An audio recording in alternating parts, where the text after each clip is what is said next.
everyone, in this video we are in a separate packet that's titled Unit 8 Intro to Probability, Lesson C Extra Notes. So this is kind of an extension to your note packet where we are going to dive a little bit more into these vocabulary terms. Simple events are events with one possible outcome. Certain events, the only possible outcome of a trial, or when your probability is 1.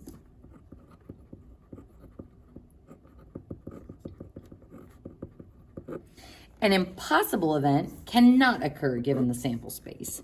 And as we saw in the notes, this would be a probability of 0. So looking at example 1, 2 6-sided dice are rolled.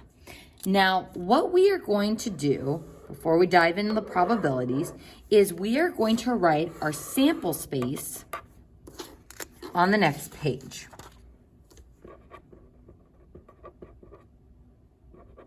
And say, what types of things can happen when I roll 2 6-sided dice? And we are going to be looking at the sums as we start looking at these probabilities. So let's go ahead and turn to the next page.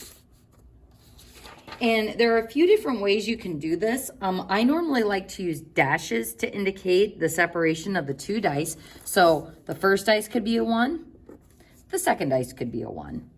The first dice could be a 1, the second dice could be a 2. First dice a 1, second a 3. 1, 4, 1, 5, 1, and 6. Now, what about if the first dice is a 2 and the second dice is a 1? And then 2, 2, 2, 3, 2, 4. Folks, I want you to get comfortable with generating these sample spaces, particularly the dice example, because this is going to be important for what we do later with probabilities. So 3, 1, 3, 2, 3, 3, 3, 4, 3, 5, 3, 6, and then 4, 1, 4, 2, 4, 3, 4, 4, 4, 5, 4, 6, and then 5, 1, oh boy, 5, 2, 5, 3, 5, 4, 5, 5, and 5, 6, and 6, 1, 6, 2, 6, 3, 6, 4, 6, 5, and 6, 6.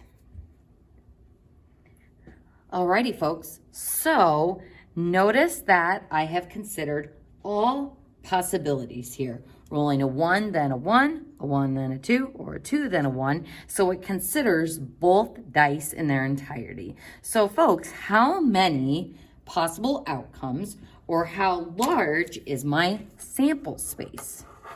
So NS, or the number of elements in my sample space, would be, let's see, this is a 1, 2, 3, 4, 5, 6 by 1, 2, 3, 4, 5, 6. So a 6 by 6 gives me 36 possible outcomes in the sample space. So we're going to be referring to this as we start looking at the probabilities on the previous page. So go ahead and flip back. And we're going to go ahead and look at example 1A. And folks, there's actually a typo here. This should say rolling a sum of 2. So what's the probability of rolling a sum of 2? Is this a simple event, a certain event, or an impossible event? So we're rolling a sum of 2, or a total of 2. So can we do this? Is it possible for me to get a sum of 2? Yes, if I roll a 1 and then another 1, we would get a sum of 2. So folks, we would classify this as a simple event. The outcome that gives me a sum of 2 would be 1, 1. And what would the probability of rolling a 1 and a 1 be? Well, how many events will give us that sum of 2? Only one, so one element there. out of the total of 36. So the probability will be 1 out of 36. Main thing is, this is a simple event. What about B? It says rolling a total from 2 to 12 inclusive. So if our total, or the sum from the 2 dice, needs to be 2 through 12, and 2 is included, that means 1, 1 is included, so is 1, 2, so is 2, 1. So this is a sum of 1, a sum of 2, a sum of 3. These give me a sum of 4, these give me a sum of 5, etc., all the way up to a sum of 12. So I'm always going to roll a total from 2 to 12 inclusive. So this is going to be a probability of 1, or a certain event, because all of the outcomes in the sample space give us totals from 2 to 12. What about C, rolling a total of 13? So the highest I can go on both dice is 6. So the highest sum I can get is 12. So rolling a total of 13 would be an impossible event.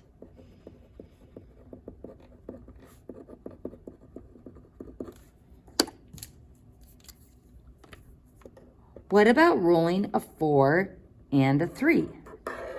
This would be a simple event.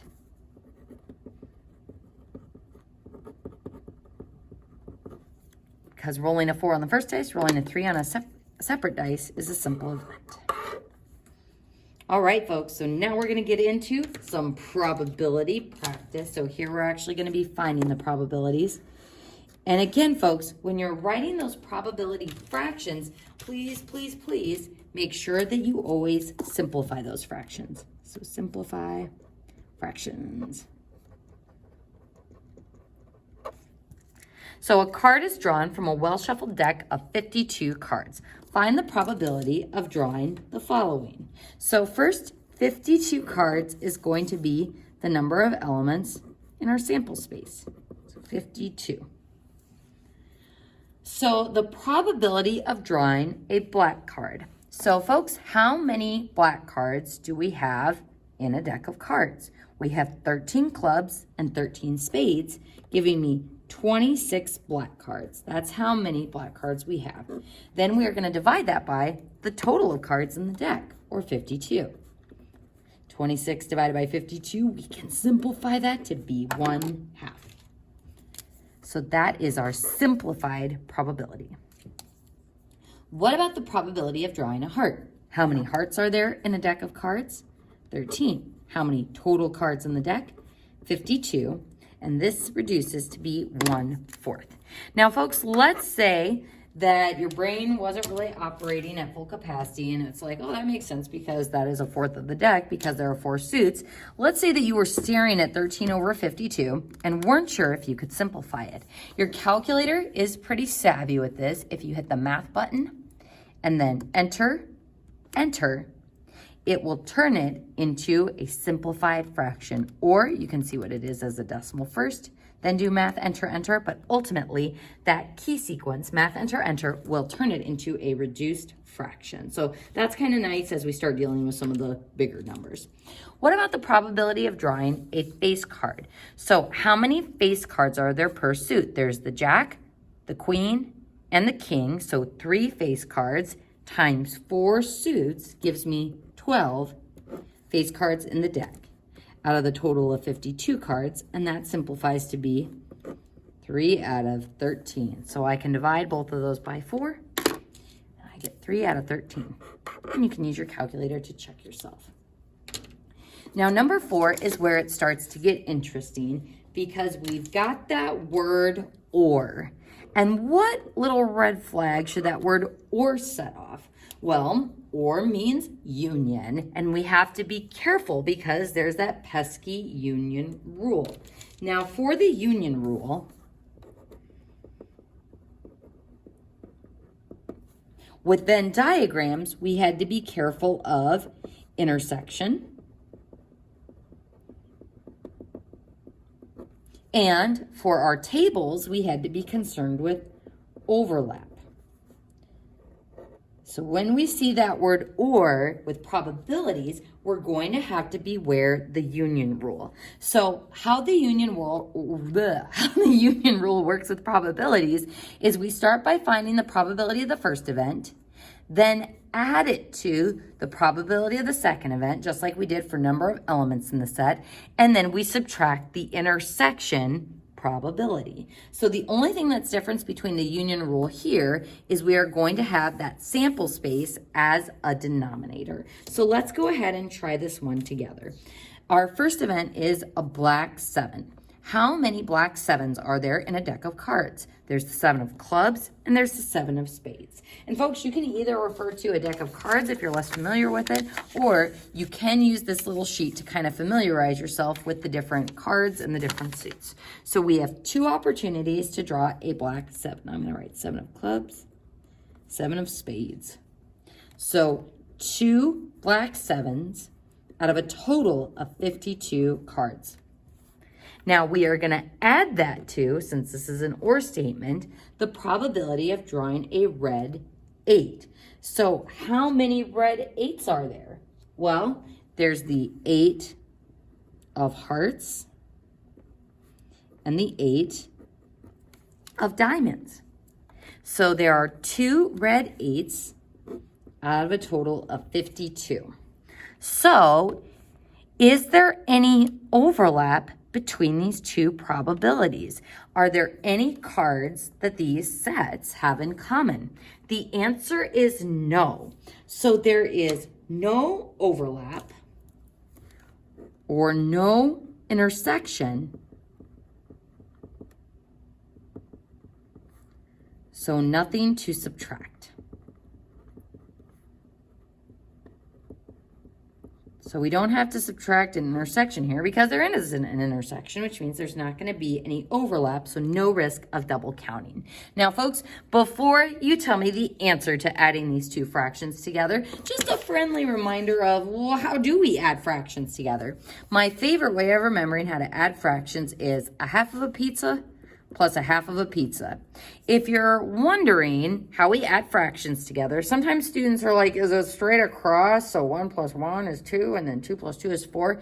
Is a half of a pizza plus a half of a pizza equal to 2/4 of a pizza or another half of a pizza? No, it should be equal to 1 full pizza. So what can we do with our numerators and denominators to get this to work out? We add the tops together, so 1 plus 1 is 2. And then our common denominator stays the same. So that's one tricky thing with adding fractions, is they must have a common denominator before we can add them together, and that common denominator stays the same throughout the problem. And then we simplify 2 over 2 to be 1. Now, if you're looking at this going, just type it in on my calculator, Mrs. Cairo. Folks, your calculator is good, but doing this by hand is actually a bit faster. So let's just go ahead and skedaddle over here. We add the tops, and 2 plus 2 is 4. The common denominator of 52 stays the same. And 4 out of 52 is 1 out of 13. So we can divide a 4 out of both of those, and we get 1 out of 13 for the probability. All right, folks, looking at the next one, we see that word or again, which indicates the possibility of needing to use the union rule. So let's go ahead and look at how many items we have in each set. So how many spades do we have? 13. What's the probability of getting a spade? 13 out of the total of 52 cards. Then we add that to the probability of getting a king. So how many kings are there total? A king of hearts, a king of diamonds, a king of spades, and a king of clubs. So 4, 1 per suit. And then out of a total of 52 cards. So folks, I'm not even going to worry about simplifying these intermediate fractions here because I'm going to have to add them together, and I'd like to keep those denominators common with each other. Now folks, here's the real question. Do we need to use the union rule here? Is there an overlap between spades and kings?